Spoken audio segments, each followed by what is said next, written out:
Close your eyes if you like. Let your ears carry you and drift. So here we are. The day is done, whatever it held, however it went. And now the lights are low, or maybe off completely. You're lying down. Maybe you've already pulled the covers up, or maybe they're still folded at your feet. Your headphones are in, or the speakers playing softly nearby. And for the next little while, it's just you and me here, under this one particular night.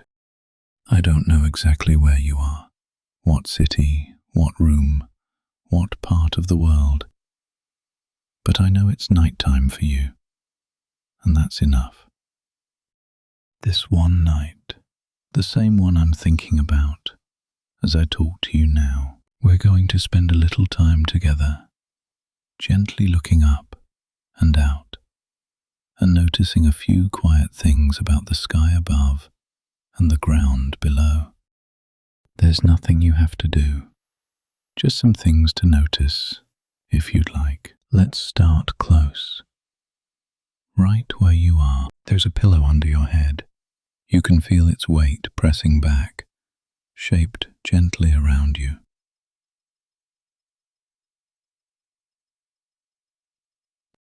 Your shoulders are resting on the mattress or the couch, with a soft, steady pressure holding you there. If there's a blanket over, you notice how it follows the outline of your body, your shoulder, your hip, your feet, like it knows where you end and the room begins. And the room itself has its own quiet sounds, doesn't it? Maybe there's a fridge humming a few rooms away, or the soft rush of distant traffic, like a slow river. A clock ticking. A breeze brushing against the window. Or maybe it's so quiet, you can hear almost nothing at all. Just the gentle sound of your own breathing, or the fabric of the pillowcase against your ear. These are the sounds of a room at rest. Nothing sharp, nothing urgent, just the low, familiar hum of a space holding you safely, while the world keeps turning outside. Now let your attention drift toward the window, if there's one you can picture from where you're lying. Maybe it's completely dark outside. Maybe there's a glow from a street lamp, or a neighbour's porch light, or the soft wash of a cloudy sky. If the glass is close enough, you might even see a faint reflection, your own face, or the outline of the room behind you, hovering there, like a second image printed over the dark. You're in the picture too. That's something I'd like you to notice, gently. You, lying there in your room, and the night outside, and both of them held together in the same frame. The glass of the window has a soft boundary between the two. You're not separate from what's out there. You're part of the scene. The night includes you, and what's outside that window depends on where you are, of course. Maybe you're in a city with orange streetlights and a sky that glows pale. You might only see one or two stars, bright ones that manage to push through all that light. Or maybe you're in a suburb where the sky's a little darker. If you look up, you might find a patch of black with a few scattered points. Steady, patient. Or maybe you're somewhere quieter, countryside or coast, or just far from the main roads, and the sky is full, thick with stars. Hundreds, maybe thousands, scattered like sand across black cloth.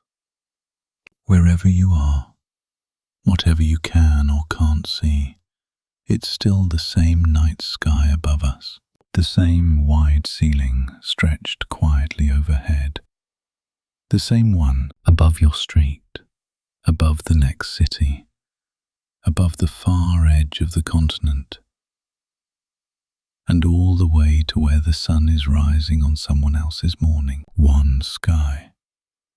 And tonight, you and I are both under it. There's something else happening right now, so steady, so constant, you probably stopped noticing it long ago.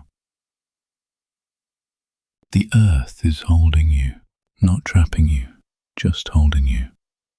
Gently, quietly, with a pull so soft and sure that you don't even have to think about it. It's been there all day, while you walked, sat, moved through whatever the day asked of you. And now, as you lie here, it's still there, like a steady hand on your shoulder, a quiet tether, so you don't drift away. That pull is gravity, the planet's way of saying, I've got you. It's beneath your back, beneath your head, beneath your feet.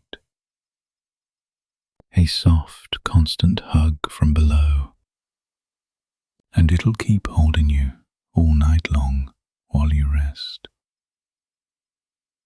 Even if you can't see the stars clearly from where you are, they're still touching you. Look at the walls of your room. If there's any light at all coming through the window, you'll see it, faint, like thin grey milk brushed across the plaster, or like a coat of pale paint that wasn't there earlier today. That's starlight, light from suns so far away that by the time it reaches your room, it's cool and soft and almost ghostly. Each of those points of light, each star you can see or imagine or sense, is a sun. Some are like ours, some are pairs or trios circling each other in slow dances, and some aren't stars at all, but entire galaxies, millions of stars packed so far away they appear as one faint smudge. All that light, crossing all that distance, just to brush the walls of your room tonight. I know you probably brought a lot into bed with you tonight. The weight of the day, whatever shape it took. That's allowed. You don't have to push it away or fix it right now. It can just rest somewhere nearby for a while. Those things are real. They matter. But here's something to notice. They're close. They're low. They're down here with you, in this room, in this little pocket of space where the day is slowly cooling and going quiet. And above you, above all that, is something else, a ceiling of quiet night. The same sky that's been there long before you were born, and will still be there long after tonight ends. These stars aren't in a rush.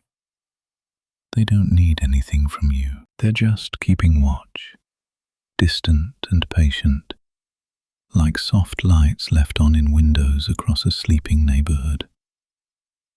Soon, we'll drift a little closer to some of those lights, the nearby ones, stars close enough, well, close in cosmic terms, that we might almost think of them as neighbors, our little corner of the sky. But for now, just this. You're lying here under this one night, and the sky is holding space for you. It's a big sky. And tonight, there's room in it for your tired mind. We'll stay right here for a moment, and let that be enough. So we have this ceiling, this quiet canopy of stars stretched out above you, wherever you are. Let's narrow our view a little. Not because the whole sky isn't beautiful, but because sometimes it helps to pick just one thing and stay with it for a while. Imagine choosing one point of light up there. Maybe you can see it through your window right now. One steady dot among the rest. Or maybe the sky is cloudy tonight, or glowing too brightly from the city, and you have to picture it instead. Either way is fine. Just one point, one small, patient light in the dark. That's all we need for now. One star. Here's the thing about that point of light you're looking at, or imagining. It's not just a decoration, not a hole poked through black paper, not a painted sparkle on a ceiling. It's a sun. Every one of those points, every star you can see with the naked eye on a clear night, is a sun like ours. Some smaller and cooler, some larger and hotter, but all of them are doing the same basic work, burning through their fuel, pouring out light and warmth into the space around them. Steady and patient. Think of them like porch lights along a very quiet street. Each house far from the next, but at night you can see their lights glowing in the distance. Yellow, white, sometimes a little blue or orange. They're not shouting, they're just on, keeping watch, marking their place in the dark. That's what the stars are.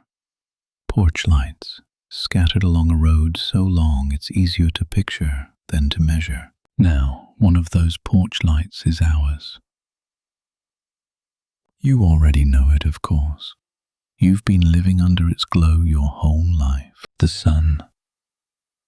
Right now, it's resting somewhere below your horizon. It lit your morning, warmed your afternoon, and then quietly rolled out of view as the earth turned you toward night. But if you could dim it down, if you could somehow lift it out of the daytime sky and hang it among the stars, it would look just like another bright point, maybe one of the brighter ones, but still just a dot. Steady, patient, one more lamp in the larger pattern. It's easy to think of the sun as something separate, something special, and in some ways it is. It's our star, after all. But out here, in the night sky, it's really just one more light on the street, our nearest neighbor, the lamp right outside our door.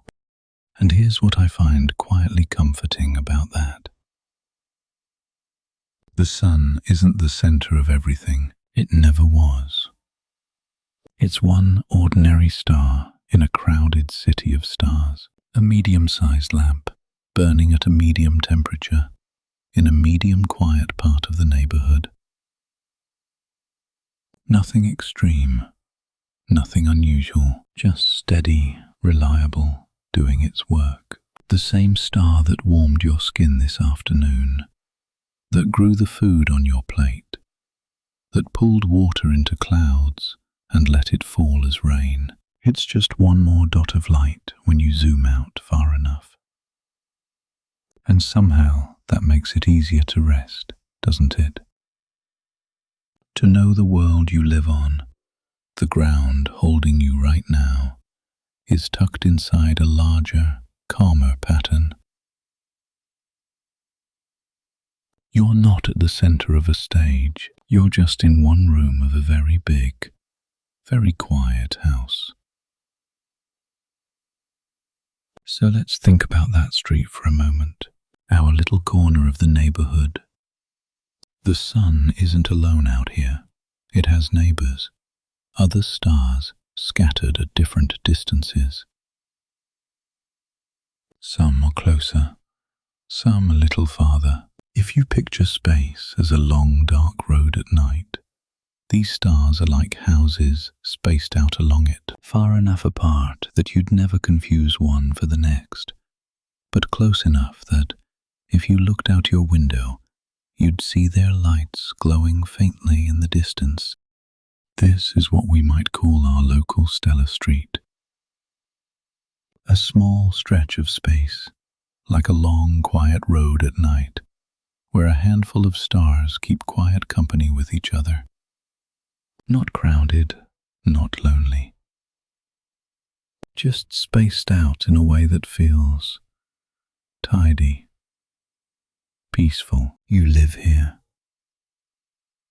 on one small planet, circling one ordinary star, in this one small stretch of a much larger city. And the space between those porch lights? The dark stretches between one star and the next. That space is vast, enormous really. It's a gentle kind of spaciousness, like a very big, very quiet room at night. It's just space. Calm, tidy, empty in the way a quiet room is empty at night, present but not pressing. The stars are far enough apart that they never bump into each other. They don't crowd. They keep a respectful distance, like neighbors who wave from their porches but don't need to shout across the yard. And in all that spaciousness, there's a kind of order, a kind of stillness. The houses stand where they stand. The lights glow where they glow. And the dark between them is just the dark, wide, soft, patient. Nothing here is in a hurry. So here you are, lying in your room, under your blanket, with your head on your pillow. And here's what I want you to picture, just for a moment. You're living in one house on this stellar street, one small, warm house, your planet, circling your star. And all around you, scattered across the quiet dark, are other houses, other suns, other points of light, keeping their own steady watch. You're not at the center of the street. You're not at the end of it either. You're just somewhere in the middle. One house among others, not alone, not crowded, just quietly held in a neighborhood that stretches farther than you can see. And that neighborhood, that street you're on, it's part of something even larger. A city of stars, hundreds of billions of them, stretching in every direction, turning slowly through the dark, like a great, calm wheel. In a little while, we'll take a slow walk, a bit farther out. We'll talk about that city and the shape it makes, and where we fit inside it. But for now, just rest here. One house, one street, one shared night sky, stretched over all of us. The porch lights are on. The neighbors are distant but steady.